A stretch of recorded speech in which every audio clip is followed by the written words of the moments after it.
Hey guys, Kyle the Otaku here, and after 46 years, Godzilla raids again in the Marvel Universe. Marvel struck a deal with Toho to have a comic run featuring Godzilla taking on Earth's mightiest heroes in a 6-issue event called Godzilla Vs the Marvel Universe.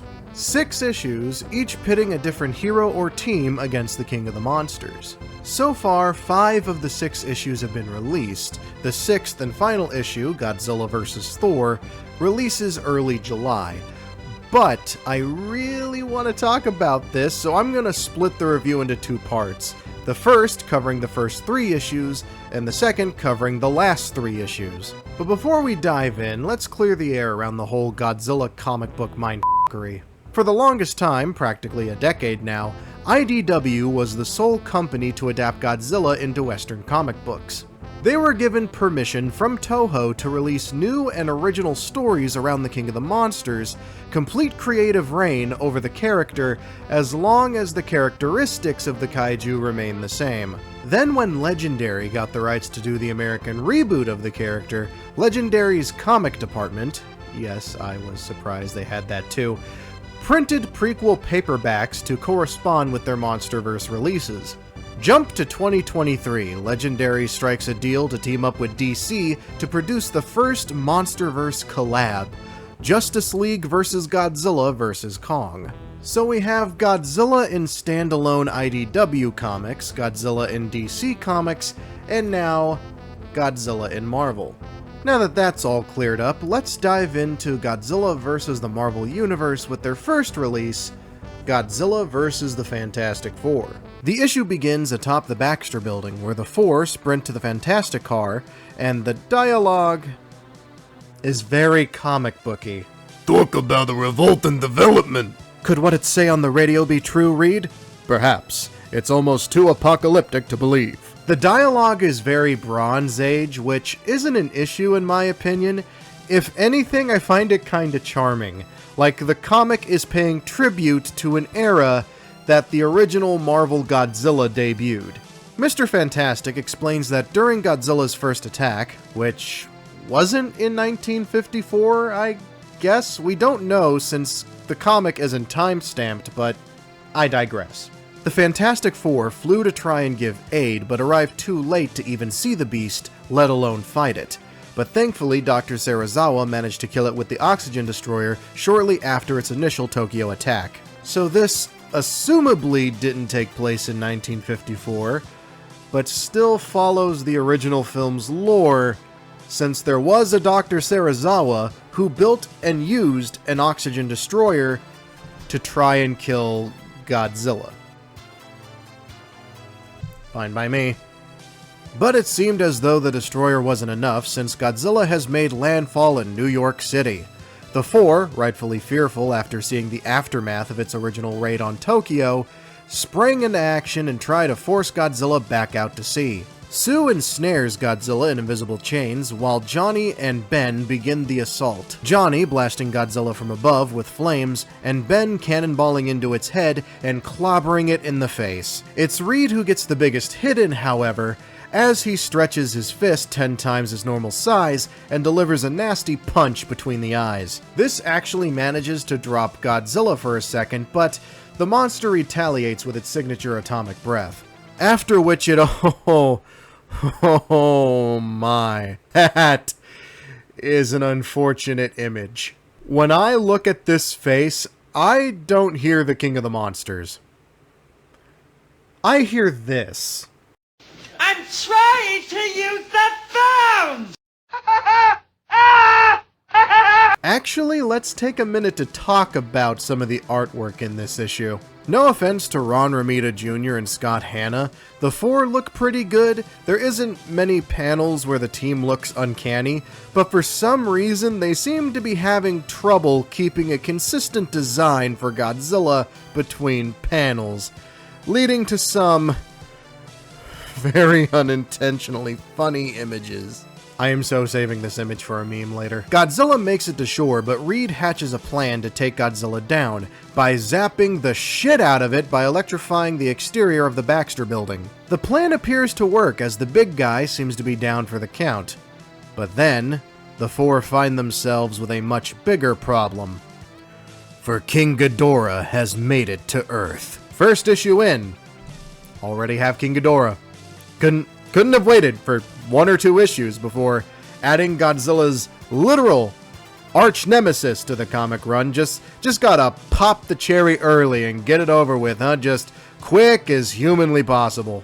But to be fair, they don't squander the inclusion. Silver Surfer arrives to explain King Ghidorah's arrival. Basically, King Ghidorah is such an evil, malicious creature, it caught the attention of Galactus. And I really like the scaling between King Ghidorah and Galactus here.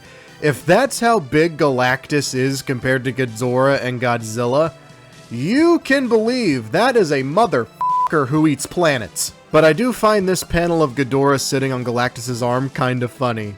He looks like a little trained parakeet from hell. So Galactus imbued Ghidorah with the power cosmic and made it his new herald. And it has come to Earth to wipe out all life in preparation for Galactus. The Surfer, knowing good and damn well that Ghidorah is too powerful to fight by themselves, uses what little of the power cosmic he has left to revive Godzilla, leading to a 5-on-1 battle with Cosmic Godzilla and the Fantastic Four against Cosmic King Ghidorah. And it's pretty f***ing awesome. Yeah, we get some more derpzilla here and there, but Godzilla vs King Ghidorah will never not be awesome. Godzilla and Ghidorah are pretty evenly matched, so the four give as much help as they can, including the Human Torch and Godzilla blasting Ghidorah simultaneously, and Mr. Fantastic slingshotting the Thing into one of its heads. The Invisible Woman creates a light illusion of the Thing kaiju size, which distracts Ghidorah long enough for Godzilla to tackle it from behind and unleash its cosmic energy into a pulse, which knocks the cosmic energy out of Ghidorah, causing it to retreat back into space. The issue ends with Reed recording a research log on the events, stating that even though Galactus' herald has failed, the Devourer of Worlds is still out there to one day consume the Earth. And when that day comes, Godzilla may be their best bet at defeating him.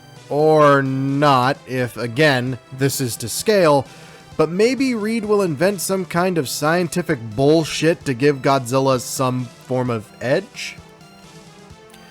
Anyway, Godzilla vs Fantastic Four is kind of a mixed bag. The artwork, mainly around Godzilla and King Ghidorah, lacks consistency, leading to some rather unfortunate images. The dialogue is very Bronze Age comics, which some might find a little too campy and cheesy at times, but I personally find it charming.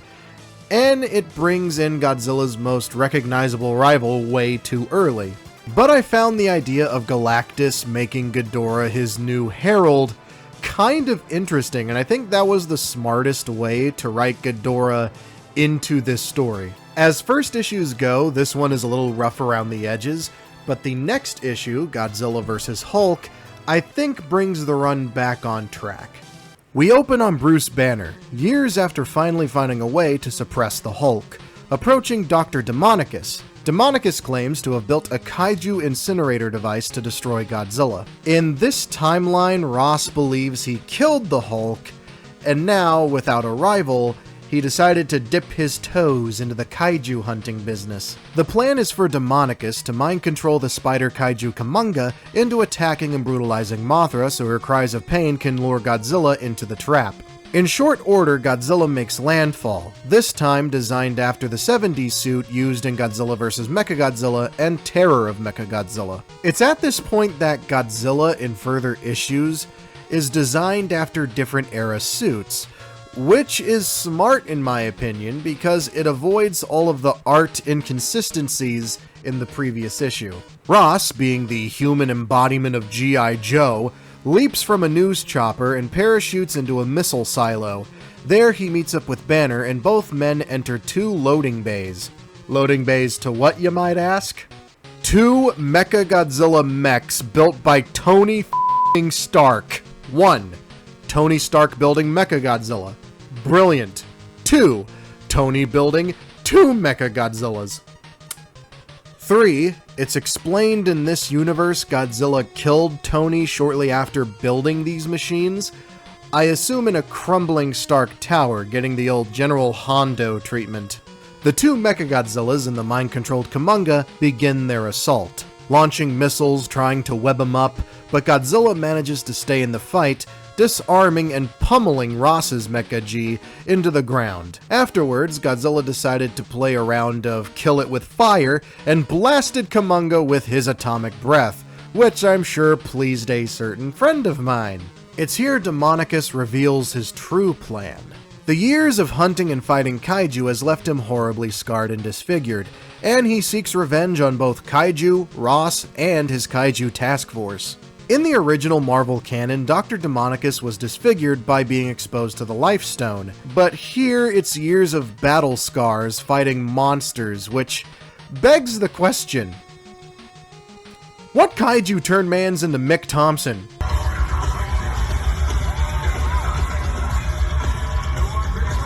Turns out the kaiju incinerator isn't an incinerator at all, but an incubator. Again, in the original lore, Dr. Demonicus is a bioengineer, and his shtick is creating his own Frankensteinian monsters. Here, he used those talents with the DNA from the many kaiju the task force has destroyed, and spliced them together to create Hedorah. You ever notice when Hedorah is in one of these Godzilla comics? Its origins are always different. In the movie, Hedorah was a space organism that fed off of pollution. In the IDW continuity, it was an invading force sent to destroy Earth with Ghidorah and Gigan. Here, it's a petri dish of kaiju DNA brought to life by a mad scientist. I'm not complaining, I just find it interesting to see that Hedorah is the one kaiju that can pretty much be anything it wants to be. Apparently has a little bit of Fin Fang Foom in there too. Hedorah attacks Godzilla and instantly whips his lizard ass. Banner, pissed at Demonicus' betrayal, changes into the Hulk. Smashing through the mecha, Hulk lunges at Hedorah, actually managing to stammer the slime ball with a punch. He manages to save Ross from the dissolving Mechagodzilla, removing him from the battlefield. Ross is of course puzzled by the Hulk's appearance since he's supposed to be dead and buried. Hulk explains that the Hulk that Ross killed was actually Banner's best friend, Rick Jones, claiming that Banner set him up as a patsy. Well, that's dark. We don't get to hear Banner try and disprove that claim, by the way. As far as we know, in this timeline, Bruce set up Rick to get killed and moved on with his life. Now, the Rick Jones I know the most is from the Hulk animated show. I'm not too in tune with comic Rick. I know he becomes a Hulk himself at some point, but someone in the comments fill in the blanks for me because this seems out of character for Bruce in my opinion. Hedorah completely bodies Godzilla, prompting Hulk to re-engage. But this time when Hulk punches Hedorah, the monster's corrosive body burns Hulk's hand. Weird, since we saw him punch Hedorah already, and be totally fine. Hulk, with some freshly plucked power lines, goes to awaken Godzilla, jolting him with what I can only assume is way too much zap for what looks to be a civilian power line, and unintentionally drips his gamma-radiated blood into Godzilla's wound, creating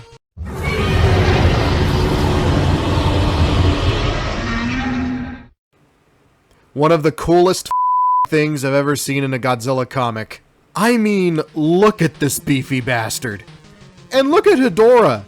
It was born without fear, but it was at this moment it learned what true I'm levels of terror felt like. All that's missing is a Wile E. Coyote sign. And am I the only one that thinks Hulkzilla looks familiar? The forest green skin, the profound muscular physique, grew double its size as though it's been powered up or supercharged, if you will. Hulkzilla looks exactly like the Trendmasters Godzilla action figures. Just give it red eyes instead of green and it's practically one-to-one. Godzilla completely annihilates Hedorah with a single gamma-powered atomic breath, sending the residual splatter to fill Demonicus' bunker, dissolving the villain almost instantly. Hulk frees Kumonga, Godzilla frees Mothra, and they give each other one final stare down before they both return to their original forms. Ross, understandably livid that Banner sent a kid to die, and tricking him into believing he killed the Hulk, threatens to blow Banner's head off. But Godzilla puts an end to that idea right quick before walking off into the distance. There's also one last panel of Ross either crushing his gun in his hands or has a small piece of Ghidorah on him, which I can't really tell because the panel's so damn small. Anyway, that was Godzilla vs Hulk, and I like it more than Godzilla vs the Fantastic Four, but it's still not perfect. The art design for Godzilla is way better this time, with Giuseppe Camuncoli and Daniele Orlandini choosing inspiration from an actual Godzilla suit, rather than trying to figure out their own design. That being said, there are still some panels where Godzilla doesn't quite look good. Bruce feels off the whole time in my opinion. He sent Rick, his best friend, to his death just so he could escape Ross. I don't know if there is a storyline somewhere where Bruce did that, and frankly, I don't really care because that is a massive dick move on Banner's part. Demonicus was an interesting choice for a human villain, and having him create Ghidorah, knowing already he is more than capable of doing so, was a really smart move in my opinion. The one main complaint I have is that at no point does Hulk actually fight Godzilla. Ghidorah was already in play by the time the Hulk showed up, and he focused mainly on that. But every poor story choice, every character assassination, every complaint is immediately forgiven because Hulkzilla is awesome. Anything that reminds me of Trendmasters will get a thumbs up from me. And now, the final issue I will be covering for this video. Godzilla rampages in the wrong neighborhood. The friendly neighborhood, that is, as his next sort of, not really opponent is the Amazing Spider-Man. The issue begins with Spider-Man in his black suit, chasing after Shocker across Manhattan. Spidey explains that it feels good to be back swinging across New York again, after getting back from Battleworld and fighting in the Secret Wars. Yes, we actually have a time frame this time around. Since Pete claims this takes place directly after Secret Wars, we can assume this story takes place roughly around 1985. Like the Godzilla movie. Did they do that on purpose?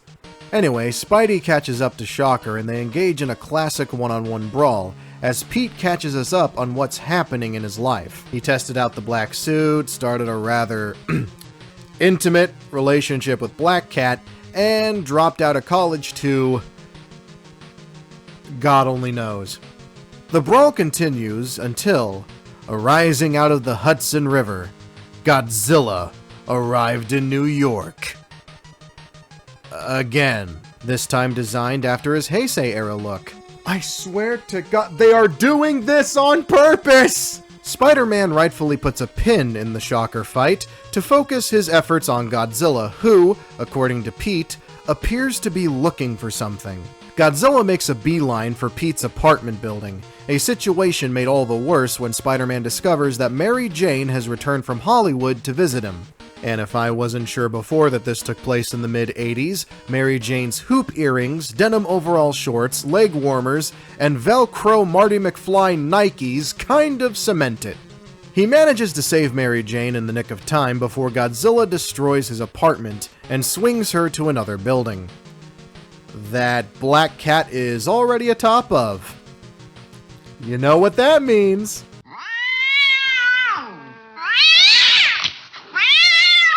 Pete leaves Black Cat in charge of keeping Mary Jane safe while he distracts Godzilla and attempts to lead him away from the city. Godzilla already appearing to be locked on to Peter from the start. Suspicious. Pete manages to lead the big guy for quite a while until Godzilla roars and the huge sound wave blasts the symbiote right off of him. The black suit then slithers to Godzilla's feet and begins to merge with it, creating Venomzilla.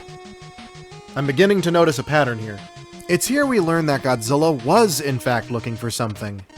The symbiote. He sensed it and felt threatened by it, so Godzilla made landfall so it could find it and destroy it. As the comic reads, an 80,000-ton surgeon. Godzilla awakens only to excise the earth of the cancers that plague it. Also, hi, Null. Venomzilla begins destroying New York, lashing buildings with its tongue and stomping on the rubble below.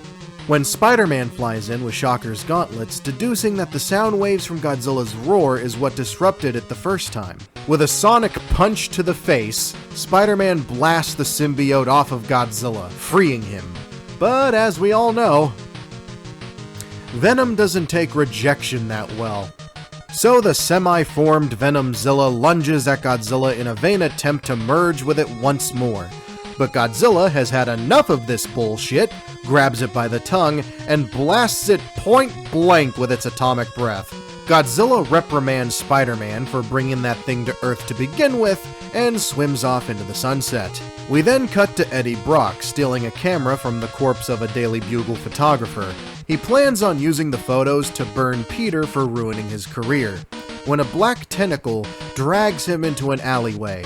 The symbiote merges with Eddie, turning him into God Venom. Dumb name, not a bad design. And that was Godzilla vs Spider-Man, and it is easily the best one so far.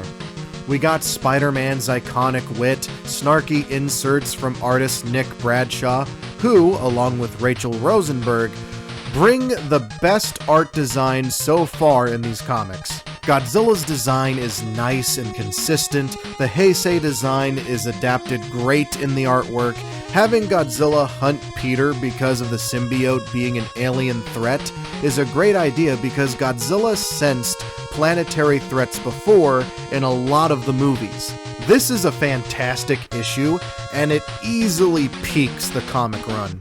And that wraps up part 1 of the Godzilla vs. the Marvel Universe review.